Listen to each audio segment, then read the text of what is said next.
Hello नमस्कार आप सबको। कल की क्लास ब्रेक रही, आज हम लोग फिर से क्लास स्टार्ट कर रहे हैं। आज हम लोग पढ़ेंगे, नया टॉपिक है ग्रेशम का नियम, ग्रेशम्स लॉ।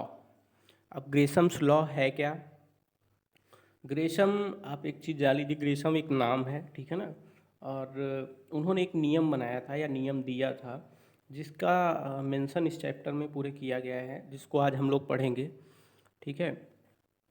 तो अब ग्रेशम है क्या, आप पहले समझिए कि ग्रेशम क्या है। ग्रेशम जो है ये इंग्लैंड की महारानी थी। क्या नाम था उनका? महारानी एलिजाबेथ, ठीक है ना। ये इंग्लैंड की महारानी थी और कहा जाता है कि इन्हीं के शासनकाल में ये क्या थे, वहाँ के अर्थशास्त्री थे, ठीक है। तो सबसे पहली बात यहाँ पे ये जानने की है कि ग्रेशम का नियम दिया किसके समय गया था? तो एलिजाबेथ जब रानी थी उस टाइम दिया गया था। इसके नाम में कई कन्फ्यूजन है। नाम का कन्फ्यूजन का यहाँ सेंस ये है कि कई किताब में आपको मिलेगा कि एलिजाबेथ प्रथम, फर्स्ट, सेकंड, ऐसा समथिंग, बट सच्चाई ये है कि ये फर्स्ट ही थी, ठीक है ना। आपको कहीं अगर ऐसा ऑप्शन में दिखता है एंट्रेंस वालों को कि ग्रेशम का नियम किस महारानी के युग में या किस महारानी या किस की उनके उसमें किया गया था, तो आप लोग आँख बंद करके एलिजाबेथ फर्स्ट पे आप लोग टिक करेंगे, ठीक है। फिर हम लोग आगे बढ़ते हैं। तो अब दूसरी बात आती है यहाँ से कि ये रानी कहाँ की थी? इंग्लैंड की। ये भी क्वेश्चन आपसे पूछा जाता है कि एलिजाबेथ जो थी वो कहाँ की महारानी थी, तो वो इंग्लैंड की महारानी थी, ठीक है ना। फिर आता है तीसरा क्वेश्चन कि ये जो ग्रेशम थे इनका पूरा नाम क्या था। जो अगला क्वेश्चन सबसे इम्पोर्टेंट इसमें पूछा जाता है वो क्या है कि ग्रेशम का पूरा नाम क्या था। उनका पूरा नाम सर टॉमस ग्रेशम था। क्या था नाम? सर टॉमस ग्रेशम, ठीक। ये थे कौन? ये आर्थिक सलाहकार थे, ठीक है ना, फाइनेंशियल एडवाइज़र थे महारानी एलिजाबेथ के, ठीक है ना। तो ये इतनी बात इनकी हो गई कि ये थे कौन और इनकी बातें क्या थी, ठीक है ना। अब बात आती है हिस्ट्री की। ग्रेशम की हिस्ट्री की बात आती है कि ग्रेशम में हिस्ट्री में क्या क्या बातें कही गई। तो आप सबको पता है कि पहले के टाइम पे क्या होता था, जो राजा और रानी होती थे वो क्या करते थे, अपने राज्य में भेष बदल के टहलने जाया करते थे, ठीक है। वैसे ही महारानी जो एलिजाबेथ थी वो भी क्या की, अपने राज्य में क्या करने के लिए टहलने गई और उन्होंने देखा अपने मार्केट में क्या कि उनके यहाँ बहुत पुराने तरीके के सिक्के चल रहे हैं, घिस गए हैं, उसमें ना तो मुहर दिख रही है ना तो कुछ दिख रहा है। तो उनको बहुत बुरा लगा इस बात का कि हम विश्व की या वर्ल्ड की सबसे ज़्यादा रिच पर्सन हैं और सबसे ज़्यादा हमारे पास पैसा है, फिर भी हम क्या नहीं हैं, हमारे यहाँ जो सिक्के चल रहे हैं वो बहुत ख़राब हैं, ठीक है ना। तो वो अपने राज्य लौट के आई। उन्होंने अपने लोगों को बुलाया और बोला कि मार्केट में पैसे अच्छे नहीं चल रहे हैं, आप फिर से नए पैसे छाप के मार्केट में भेज दीजिए। तो उन लोगों ने नया पैसा छापा और मार्केट में फिर से भेज दिया। भेजने के बाद क्या हुआ कि भेजने के बाद महारानी कुछ टाइम के बाद फिर से गई टहलने अपने राज्य में। जब फिर गई तो फिर उनको वही पुराने सिक्के ही चलन में दिख रहे थे, ठीक है। तो वो सिक्के जो चलन में दिख रहे थे तो उनको लगा कि मैंने नया पैसा इशू करवाया था, तो वे फिर भी क्यों ये पुराने ही सिक्के मार्केट में सर्कुलेशन में, अच्छा कारण क्या है इसका, ठीक है। तो वो उस कारण को जानने के लिए उन्होंने क्या किया कि उन्होंने फिर किसको बुलाया? ग्रेशम को बुलाया। सर टॉमस ग्रेशम को क्या किया, उन्होंने बुलाया और उनको बोला कि हम लोगों ने नया पैसा छापा था, मार्केट में भेजा, लेकिन फिर भी वो सर्कुलेशन में दिख नहीं रहा है, वो गया कहाँ पैसा, ठीक है। तो ग्रेशम ने पूरे 30 डेज टाइम लिए और पूरा एनालिसिस करके उनके पास आए और उन्होंने ये बताया कि बोला कि ये ग्रेशम बोले कि ये जो नियम है, आप जो बोल रहे हैं पैसा कहाँ गया, पैसा कहीं गया नहीं है, ये ह्यूमन बिहेवियर पे डिपेंड करता है।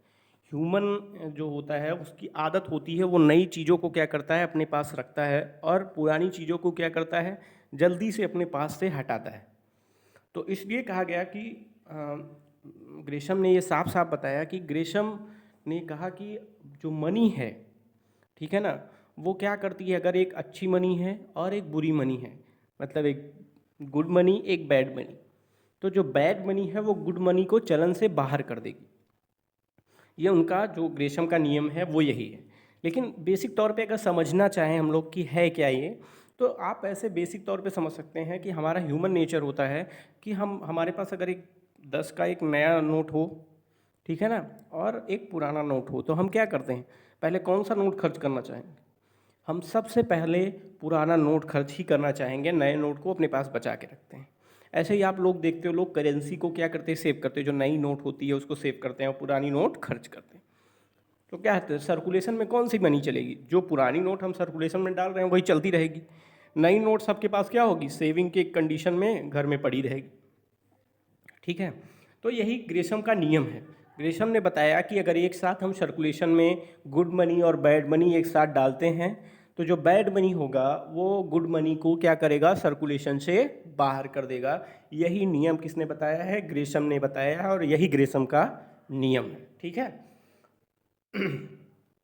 आगे अगर हम लोग बढ़ते हैं तो आगे देखिए ग्रेशम का नियम बताया गया। ग्रेशम ने क्या बताया है अपने नियम में, वो समझ लीजिए। तो ग्रेशम ने अपने नियम में बताया है, एक bad money trend to drive good money out of circulation. ठीक है ना, यदि किसी देश में घटिया और बढ़िया मुद्रा दोनों एक प्रकार की मुद्राएं एक साथ चलन में हो, तो घटिया मुद्रा बढ़िया मुद्रा को चलन से बाहर कर देती है। ठीक है ना, बढ़िया मुद्रा चलन से बाहर कर देती। ठीक है, तो ये इतनी बात हो गई किसकी? ग्रेशम की। ग्रेशम ने एकदम साफ बताया कि अगर हमारे पास एक नए तरीके से मुद्रा होगी, मतलब नए छपा, या आप ऐसा कर सकते हो न्यू मनी होगी, और एक ओल्ड मनी होगी जो क्या होगी, घिस गई होगी या पुरानी हो गई होगी, तो लोग पुरानी मनी को पहले खर्च कर देंगे और नई मनी को क्या करेंगे, अपने पास सेव करेंगे। ठीक है ना। फिर दूसरी डिफिनीशन की अगर हम बात करते हैं, तो दूसरी डिफिनीशन मार्शल की है। उन्होंने बताया है कि N inferior currency if not limited in amount drive that superior currency out of circulation. ठीक है ना, उन्होंने साफ साफ बताया कि सुपीरियर जो करेंसी होगी वो क्या करेगी, सर्कुलेशन से बाहर हो जाएगी, आउट ऑफ सर्कुलेशन हो जाएगी। ठीक है ना। अब अगर थोड़ा सा हिंदी में देखना चाहें तो देख सकते हैं कि क्या कहा है, एक निर्दिष्ट मुद्रा यदि परिमाण मात्रा में सीमित नहीं है, तो वह अच्छी मुद्रा को चलन से क्या करेगी, बाहर कर देगी। तो इन्होंने भी वही बात किया है कि अगर अच्छी मुद्रा है, और निकृष्ट का मतलब पुरानी मुद्रा जो घिस गई हो, जो खराब हो गई हो, ऐसा। ठीक है ना। तो अगर दोनों मुद्रा एक साथ चलन में है या चल रही सर्कुलेशन में है, तो जो निर्दिष्ट मुद्रा होगी, जो पुरानी मुद्रा होगी, वो क्या करेगी, नई मुद्रा को चलन से बाहर कर देगी। क्यों? क्योंकि लोग उसको क्या करेंगे, नई मुद्रा को अपने पास सेव कर लेंगे। ठीक है ना। तो ये ग्रेशम के नियम रहे, और ये दो डिफिनीशन उनकी रही सीधी सीधी। ठीक है ना। फिर हम लोग थोड़ा सा आगे बढ़ते हैं, तो अगर बात की जाए तो ग्रेशम ने अपने पूरी नियम में दो ही चीज़ों की बात की है। किसकी बात की है? दो चीज़ों की। वो है क्या? अच्छी मुद्रा और बुरी मुद्रा, good money and bad money. ठीक है ना, गुड मनी और बैड मनी। अब गुड मनी है क्या? गुड मनी वो मनी है जो क्या है, जो जिसमें सब कुछ मेंशन साफ साफ किया गया हो, और वो नए तरह की बनी हो। जैसे न्यू कॉइन हो गया, ठीक है ना, न्यू करेंसी हो गई, कुछ भी नया पैसा जो होगा उसका कोई चीज़ क्या होगा, ना तो घिसा होगा ना कुछ हो, एकदम नया दिखता होगा। ठीक है ना, वो गुड मनी मानी जाएगी। और बैड मनी क्या है? जो घिस गया हो, ठीक है ना, जिसकी मोहरें घिस गई हों, या कॉइन में जो नंबर उम्बर है मिट गए हों, ऐसा जो भी है, या पुराना हो गया हो, काला पड़ गया हो समथिंग, तो वो क्या कहलाएगी, हमारी बैड मनी कहलाएगी। ठीक है ना। तो ये दोनों मतलब अंतर रहा, गुड मनी और बैड मनी। गुड मनी मतलब जो एकदम नई छपी हो, एकदम नई हो, और बैड मनी मतलब जो पुरानी छपी हो, जो घिस गई हो, थोड़ी सी पुरानी हो गई हो। ठीक है ना, तो वो बैड मनी मानी जाती है। तो ये दोनों बातें यहाँ से स्पष्ट हुई। ठीक है ना। फिर हम लोग थोड़ा सा आगे बढ़ते हैं अगले पॉइंट पे। तो अगला पॉइंट है क्या हमारे पास, तो अगली हेडिंग है इसके कि ग्रेशम के नियम जो हैं वो लागू होने के कारण क्या है। मतलब आप एक तरह से ऐसे कर सकते हो कि ग्रेशम लॉ कहाँ कहाँ इम्प्लीमेंट किया जा सकता है, कहाँ कहाँ इनके कौन कौन से कॉजेज हैं जिससे हम इनको इम्प्लीमेंट कर सकते हैं या लागू कर सकते हैं। ठीक है, तो अगर बात की जाए तो सबसे पहली जो बात होगी इसमें, ठीक है ना। अगर बेसिक तौर पे देखा जाए इनको, तो हम ये कह सकते हैं कि सबसे पहला जो इसका पॉइंट है, अच्छी मुद्रा का जमा करना। हम लोग क्या करते हैं, जब अच्छी मुद्रा या जो नई मनी होगी या गुड मनी होगी, उसको क्या करेंगे, अपने पास सेव करते जाएंगे, सेव करते जाएंगे, तो वहाँ ग्रेसम का नियम लागू होगा। क्यों? क्योंकि तब हम नए मुद्रा को क्या करेंगे, अपने पास रखते जाएंगे, नई मनी को, पुरानी मनी ही हमारे सर्कुलेशन में चलती रहेगी। तो ऐसी कंडीशन में क्या लागू होगा, ग्रेसम का नियम ही लागू होगा। ठीक है। फिर आती है दूसरी बात। दूसरा क्या है, दूसरा है मुद्रा का गलाना। ठीक है ना। अगर हम मुद्रा को क्या करेंगे, गलाएंगे या मेटल को गला के अपने लिए यूज़ में लेंगे, ठीक है ना, तो ऐसी कंडीशन में भी हमारे यहाँ क्या होगा, ग्रेसम का नियम लगेगा। वो कैसे? क्योंकि हम पुरानी मुद्रा या पुरानी मनी को नहीं गलाएंगे, क्योंकि उसको क्या होगा, उसमें हमें मटेरियल, या आप ऐसे कह सकते हो कि उसमें धातुओं की संख्या कम होगी, क्योंकि वो घिस गई होगी पुरानी। तो हम क्या करते हैं, नई मुद्रा को ही गलाएंगे। जब नई मुद्रा को हम ज़्यादा गलाएंगे या अपने लिए यूज में ज़्यादा लेंगे, तो हमारे पास क्या होगी, पुरानी मुद्रा ही बचेगी ना सर्कुलेशन में चलने के लिए। ठीक है। तो ऐसी कंडीशन में भी हमारे यहाँ क्या होगा, सिर्फ ग्रेशम का नियम लागू होगा। ठीक है। अब बात करते हैं तीसरे पॉइंट की। तीसरा पॉइंट है क्या, तीसरे पॉइंट में आपको बताया गया विदेशी भुगतान में प्रयोग, फॉरेन पेमेंट। ठीक है ना।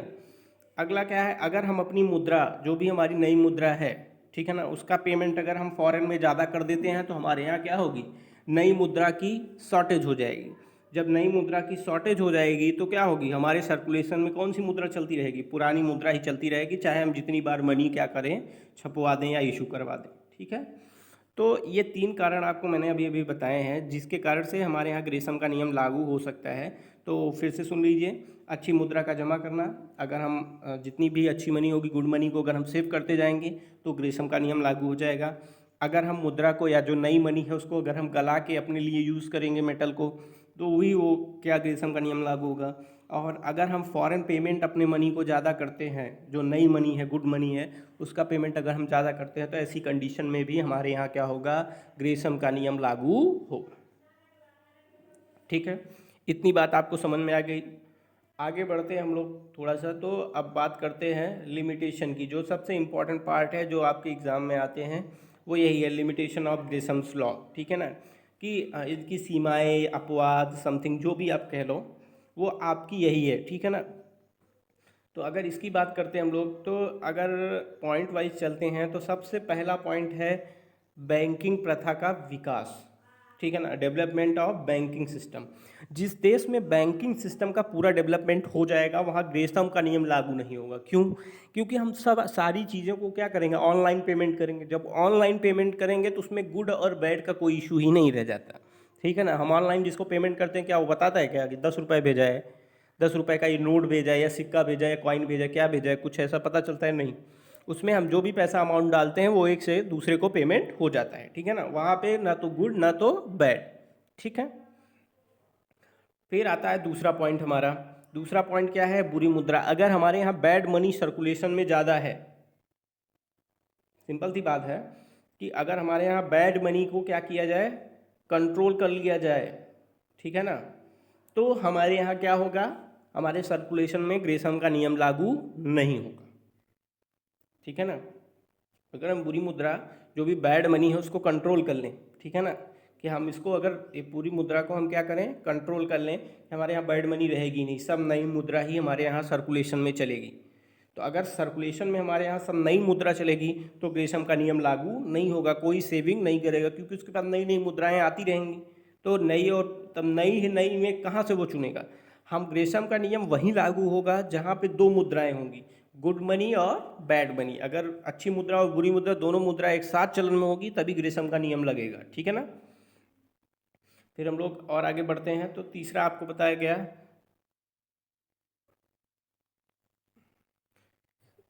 सार्वजनिक बहिष्कार, पब्लिक बाइकॉट। कहने का सेंस ये रहा कि अगर हमारे यहाँ हमारी पब्लिक जो है, वो पुराने सिक्के या बैड मनी को क्या करे, एक्सेप्ट करने से मना कर दे, उसका बाइकॉट कर दे, तब भी हमारे यहाँ ग्रेसम का नियम नहीं लागू होगा। क्यों लागू नहीं होगा?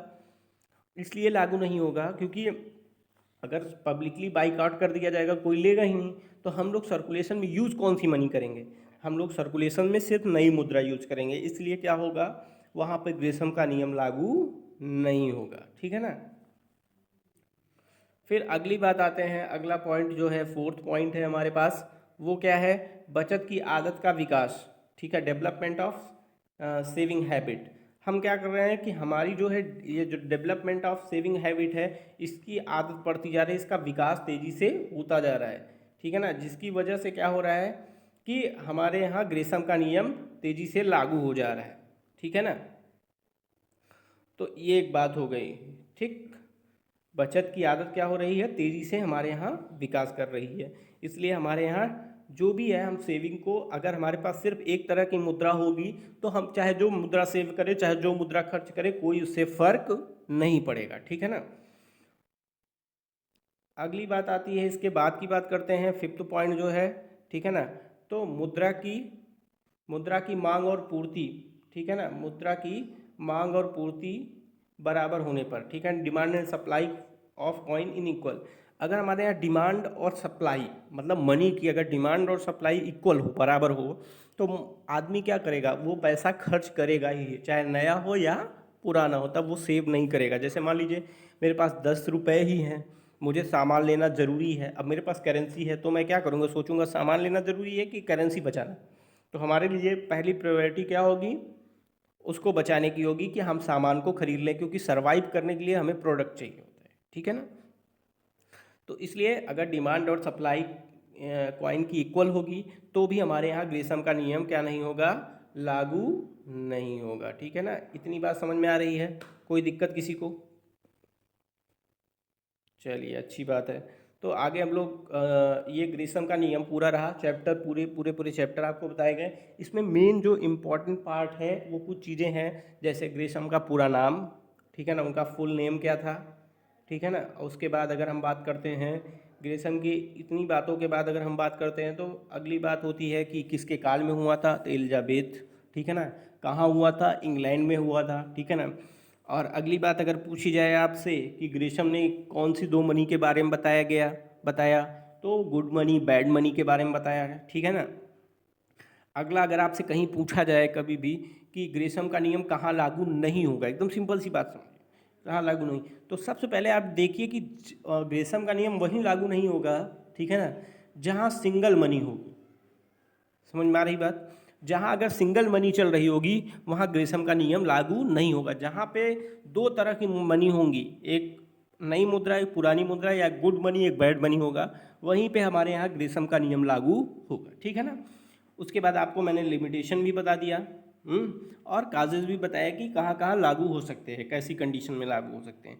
तो इतना ही क्वेश्चन आपसे एग्ज़ाम में पूछा जाएगा एज अ ऑप्शन।